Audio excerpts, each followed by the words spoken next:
ये आरएसएस का तांडव चल रहा है और पूरी की पूरी सरकार में बैठे हुए, चाहे वो पुलिस के बड़े अधिकारी हों चाहे छोटे अधिकारी हों, पूरे के पूरे आरएसएस के दबाव में हैं। राजस्थान में हमारा पोस्टर कैसे फाड़ दिया, तो पोस्टर भी फटेंगे, सरकारें भी जाएंगी, ये चेहरे भी बदलेंगे, भ्रष्टाचार कर रहे हैं, ये जेलों में भी जाएंगे। जुडिशली भी संदेह के घेरे में आने लग गई है और आज भी एक प्रतिष्ठा का सवाल बनाया हुआ है कि आरएसएस का पोस्टर कैसे फाड़ दिया। मुख्यमंत्री तो बिल्कुल और बिल्कुल डमी मुख्यमंत्री है, बिल्कुल पपेट है, कुछ भी नहीं पता है उनको और उनके हाथ में कुछ है भी नहीं। और आम जनता की, आम लोगों की ये पीड़ा है कि ये काम करने का वादा करके आए थे, काम कुछ कर नहीं रहे हैं। ये आरएसएस का तांडव चल रहा है और पूरी की पूरी सरकार में बैठे हुए, चाहे वो पुलिस के बड़े अधिकारी हों चाहे छोटे अधिकारी हों, पूरे के पूरे आरएसएस के दबाव में हैं। और इन्होंने अपना प्रेस्टीज पॉइंट बना लिया कि पूरे हिंदुस्तान में हमने ये ऐसा कर दिया और राजस्थान में हमारा पोस्टर कैसे फाड़ दिया। तो पोस्टर भी फटेंगे, सरकारें भी जाएंगी, ये चेहरे भी बदलेंगे। इनमें से बहुत से लोग जो आज भ्रष्टाचार के आकंठ में डूबे हुए हैं, भ्रष्टाचार कर रहे हैं, ये जेलों में भी जाएंगे। ऐसे तो अगर हम डरते, कांग्रेस के लोग डरते, तो देश आज़ाद नहीं होता।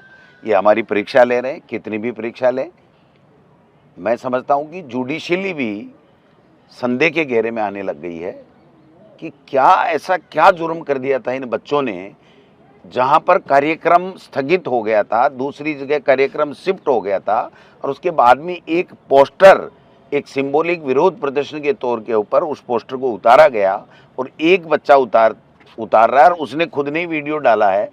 और आपने देखा कि 9 लोगों पे मुकदमे दर्ज किए गए, किस प्रकार से वहाँ पर 6 की जमानत हुई। जिस दिन जमानत हुई उस दिन भी भारी दबाव था भारतीय जनता पार्टी के जो वकीलों के अध्यक्ष हैं, कोई कारगुजारी की, ये भी हमें पता चला है। हाई कोर्ट में जब पेशी थी तो उस पेशी के ऊपर केस डायरी नहीं भेजी गई, बिना बुलाए आईओ चले जाते हैं। ये जो तांडव नृत्य सरकार कर रही है, पुलिस कर रही है, ये ठीक नहीं है, इससे संदेश ठीक नहीं जा रहा है।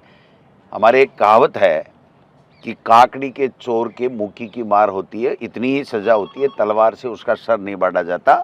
लेकिन इन्होंने तो मतलब आप देखिए, पोस्टर को, केवल एक पोस्टर को फाड़ने से 15 दिन से अंदर बैठा रखा है, मिलने दिया नहीं जा रहा है।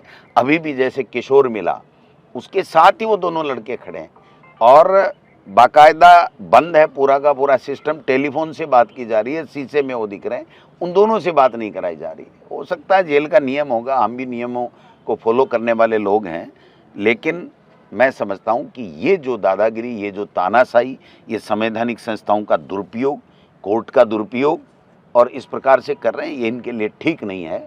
ये कुछ कमियां हमारी रह गई होंगी कि आरएसएस के लोगों को समय रहते हुए पहचान नहीं पाए होंगे, या जो जहां पर इन्होंने गलतियां की उसको हमने पीछा नहीं किया।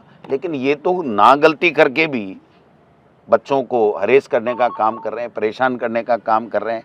और आज भी एक प्रतिष्ठा का सवाल बनाया हुआ है कि आरएसएस का पोस्टर कैसे फाड़ दिया। पूरे देश में आप देख सकते हैं कि जिस प्रकार से बिना चुनाव लड़े आरएसएस के लोग गुंडागर्दी कर रहे हैं, बदमाशी कर रहे हैं, सत्ताओं का दुरुपयोग कर रहे हैं। आने वाले समय में जनता के सामने इन सबको हम लोग बेनकाब करेंगे और इन बच्चे भी छूटेंगे। और दोबारा भी मैं खुद पार्टी का प्रदेश अध्यक्ष होने के नाते कह रहा हूं कि जहां गलत होगा, जहां आरएसएस अपनी दादागिरी करेगा, बीजेपी अपनी दादागिरी करेगी, सरकार जहां दादागिरी करेगी, हम लोग खड़े होंगे, सीना तान के खड़े होंगे। चाहे सीने पे गोलियां चले, हम लोग पीछे होने वाले नहीं हैं, क्योंकि हमें वो कांग्रेस पार्टी के हम सच्चे सिपाही हैं, राहुल गांधी जी और खड़गे साहब के हम लोग सैनिक हैं कि जिनके पूर्वजों ने देश की आज़ादी के समय सीने पे गोलियां खाई, पीठ पे नहीं खाई। ये तो मुखबिरी करने वाले लोग हैं और मुखबिरी से ही अपना काम चलाते हैं। आरएसएस का कोई आदमी चुनाव नहीं लड़ता है और आज सत्ता का दुरुपयोग है। किसी बीजेपी के चुने हुए जनप्रतिनिधि, नेता, मंत्री, मुख्यमंत्री की नहीं चलती है। केवल और केवल राजस्थान के अंदर आरएसएस पर्दे के पीछे सरकार चला रहा है, जिसका खामियाजा इनको समय आने पर भुगतना पड़ेगा। मुख्यमंत्री तो बिल्कुल और बिल्कुल डमी मुख्यमंत्री है, बिल्कुल पपेट है, कुछ भी नहीं पता है उनको और उनके हाथ में कुछ है भी नहीं। जब उनसे कोई बात की जाती है, लोग बाग बताते हैं कि बात करते हैं कि साहब मैं क्या कर सकता हूँ, या तो दिल्ली की पर्ची लाओ या भारतीय भवन की चिट्ठी लाओ। तो मैं समझता हूँ कि ये बहुत गलत हो रहा है, कानून की धज्जियां उड़ाई जा रही हैं। सरेआम कुचामन में गैंगवा फिरौती मांग करके फिरौती नहीं देने पे हत्या कर दी गई। आज गंगानगर, चूरू, सीकर, झुंझुनू, जयपुर सैकड़ों लोग, पुलिस पे कोई भरोसा नहीं है, इसलिए सैकड़ों लोग पैसे दे दे के अपनी जान बचा रहे हैं। आग्रह करना चाहता हूँ देश के लोगों से, प्रदेश के लोगों से कि ये जो मॉडल आरएसएस का संवैधानिक संस्थाओं का दुरुपयोग और विपक्ष की आवाज़ को, जायज़ आवाज़ को दबाने का जो खेला खेला जा रहा है, इससे किसी का भला नहीं होने वाला है। इससे तो ज्वालामुखी फटेगी और पता नहीं कितने लोगों के हाथ जलेंगे, पैर जलेंगे।